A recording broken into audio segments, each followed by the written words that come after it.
Selamat datang di pembahasan mendalam kita. Oke, hari ini kita punya topik yang sangat relevan ya, menyangkut sejarah dan masa depan pertahanan Indonesia. Kita akan bahas perjalanan Tentara Nasional Indonesia atau TNI yang sebentar lagi 5 Oktober 2025 nanti akan berusia 80 tahun. Betul sekali. 8 dekade, bukan waktu yang sebentar. Nah, sumber kita kali ini semacam ringkasan ya, catatan singkat lah tentang sejarah dan peran TNI.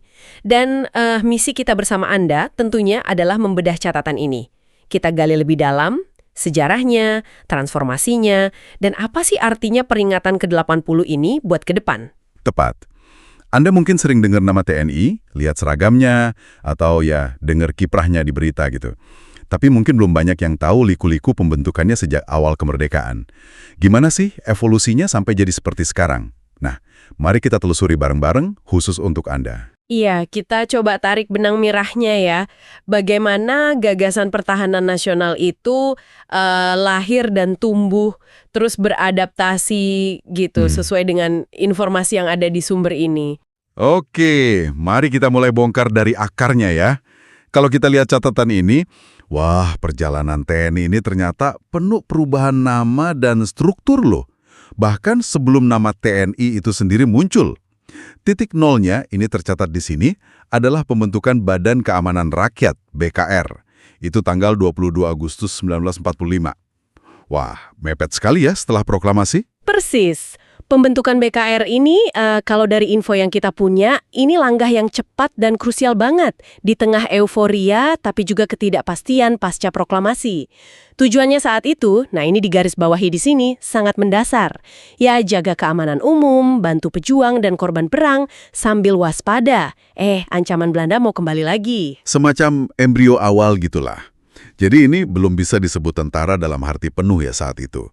Lebih ke arah menjaga ketertiban internal aja di tengah situasi yang mungkin masih agak kacau. Bisa dibilang gitu, konteksnya kan negara baru lahir, aparatur belum mapan.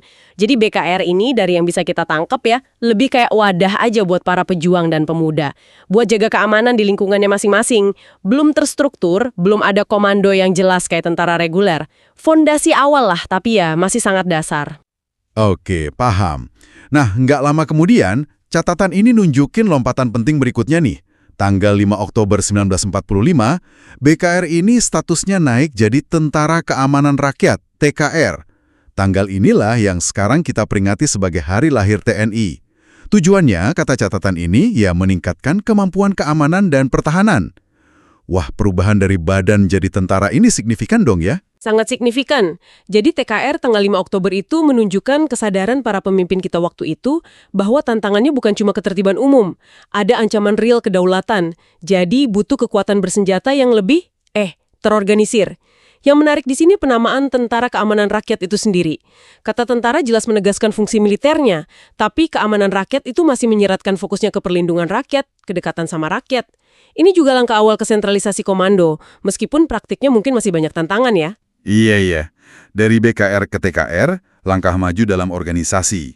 Tapi ceritanya nggak berhenti di situ. Sumber ini nyatat lagi, 23 Januari 1946, TKR diubah lagi jadi Tentara Republik Indonesia, TRI. Nah, apalagi nih yang mendorong perubahan ini? Katanya sih tujuannya konsolidasi kekuatan militer. Gimana kita memaknai konsolidasi di sini? Nah, perubahan jadi TRI ini langkah strategis yang penting banget. Tujuannya profesionalisasi dan menegaskan identitas sebagai tentara resmi negara.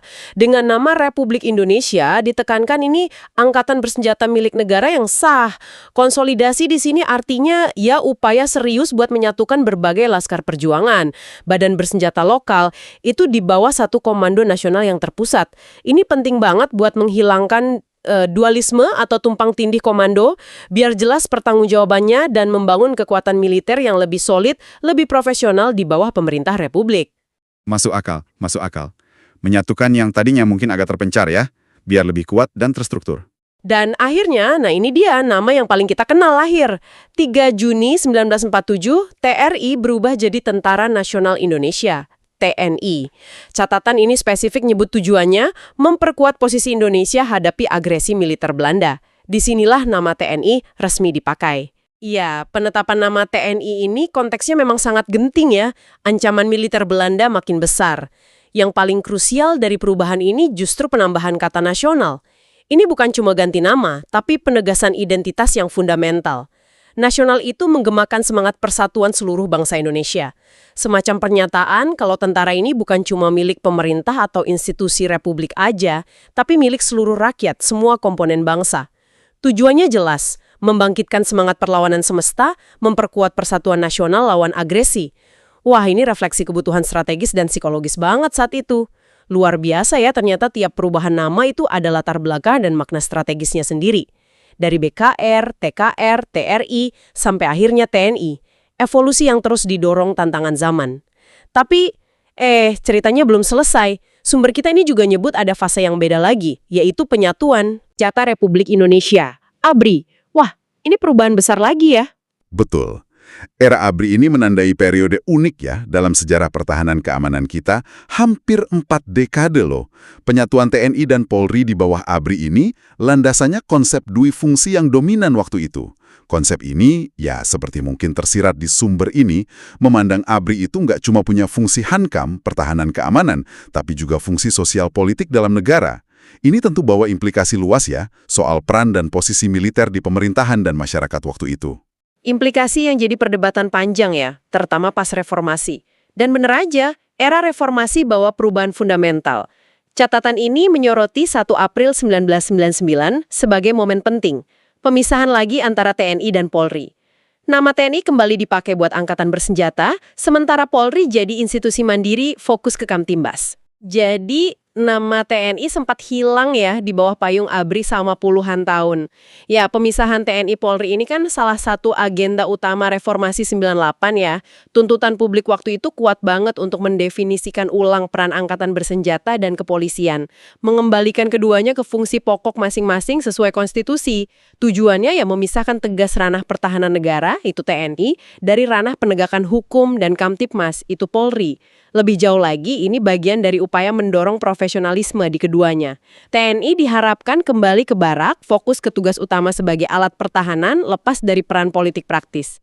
Nah, pemisahan ini tentu munculin tantangan baru juga. Gimana bangun sinergi dan koordinasi yang efektif antara keduanya dalam format baru ini? Perjalanan yang benar-benar dinamis ya, mencerminkan pasang surut politik dan kebutuhan strategis negara.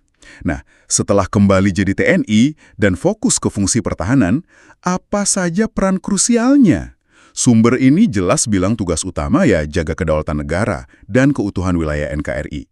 Tapi cakupannya, ini disebut di sini, luas banget. Dari pengalaman historis lawan penjajah, sampai tugas kekinian jaga stabilitas keamanan dalam negeri. Jadi bukan melulu soal perang lawan musuh dari luar ya kan? Tepat sekali. Menegakkan kedaulatan dan mempertahankan keutuhan wilayah NKRI, itu kan amanat konstitusi. Itu raison d'être-nya TNI. Cakupannya luas. Di satu sisi, ya pertahanan lawan agresi militer negara lain. Itu fungsi utamanya. Di sisi lain, seperti disorot sumber, menjaga stabilitas keamanan dalam negeri. Nah, ini bisa macam-macam tugasnya, tergantung situasi dan UU. Misalnya, atasi separatisme bersenjata, bantu polisi tangani konflik komunal skala besar, tentunya atas permintaan dan sesuai prosedur ya. Terus pengamanan perbatasan yang rawan, darat, laut, udara, sama melindungi objek vital nasional strategis. Ujung-ujungnya, satu tujuan, jaga keutuhan teritorial dan keselamatan bangsa. Selain tugas-tugas yang mungkin terkesan keras itu, ada sisi lain peran TNI yang disinggung juga di catatan ini, yang mungkin nunjukin wajah TNI yang lebih lunak gitu ya. Disebutkan peran aktif di misi perdamaian internasional di bawah PBB, terus keterlibatan bantu masyarakat lewat kegiatan kemanusiaan. Ini menarik sih, karena nampilin TNI di panggung global sekaligus dekat sama masyarakat. Betul, peran non-tempur ini nilai strategisnya nggak bisa dianggap remeh. Ikut misi perdamaian dunia, kayak pasukan Garuda, itu bukan cuma wujud kontribusi Indonesia sesuai amanat UUD 45 ya, tapi juga jadi semacam defense diplomasi. Meningkatkan citra positif dan pengaruh Indonesia di dunia internasional. Nah, di dalam negeri, keterlibatan TNI di operasi bantuan kemanusiaan kayak penanggulangan bencana, bangun infrastruktur di daerah terpencil lewat TMMD, pelayanan kesehatan, bakti sosial itu esensial banget. Kalau kita hubungkan ke gambaran besar, ini kan implementasi doktrin kemanunggalan TNI rakyat ya. Aktivitas ini bangun kepercayaan, mempererat hubungan emosional tentara dan rakyat, yang akhirnya memperkuat legitimasi TNI dan sistem pertahanan semesta kita. Wah, spektrum perannya luas banget ya, dari ujung tombak pertahanan sampai jadi mitra pembangunan dan kemanusiaan. Oke, sekarang kita coba lihat ke depan yuk, ke 5 Oktober 2025, HUT ke-80. Sumber kita nyebutin tema perayaannya, TNI Prima, TNI Rakyat, Indonesia Maju. Coba kita bedah dikit maknanya. TNI Prima ini kedengerannya kayak aspirasi buat kualitas unggul, profesionalisme gitu ya. Iya, prima itu artinya unggul, terbaik. Terus TNI Rakyat, ini jelas ya akarnya dari sejarah dan doktrin kedekatan sama rakyat. Dan Indonesia Maju ini menempatkan TNI sebagai bagian dari upaya besar bangsa capai kemajuan. Gimana Anda melihat kaitan ketiganya ini? Tema ini TNI Prima, TNI Rakyat, Indonesia Maju, ini menyajikan visi yang koheren ya, saling terkait. Prima itu sebuah keharusan di era modern. Ini nuntut TNI buat yang nggak pernah berhenti adaptasi, modernisasi alutsista mungkin nggak cuma platform tempur konvensional ya, tapi juga teknologi siber, pengawasan canggih, sistem komando kendali modern, dan yang paling penting, tingkatkan kualitas SDM-nya. Lewat pendidikan, latihan intensif, tegakin disiplin dan etika keprajuritan. Ini pondasi pertahanan yang kredibel. Oke, lalu TNI Rakyat, ini pengingat jati diri, sehebat apapun teknologinya, kekuatan inti TNI itu tetap dari dukungan dan kedekatannya sama rakyat. Warisan sejarah perjuangan yang harus terus dirawat. Terakhir, Indonesia Maju. Ini menegaskan kalau eksistensi dan profesionalisme TNI, prima, serta kemanunggalannya dengan rakyat. Bukan tujuan akhir, tapi kontribusi nyata buat cita-cita nasional yang lebih besar. Indonesia Maju, adil, makmur. Jadi ketiganya ini saling terkait dan menguatkan. Visi yang ambisius tapi juga mengakar kuat ya.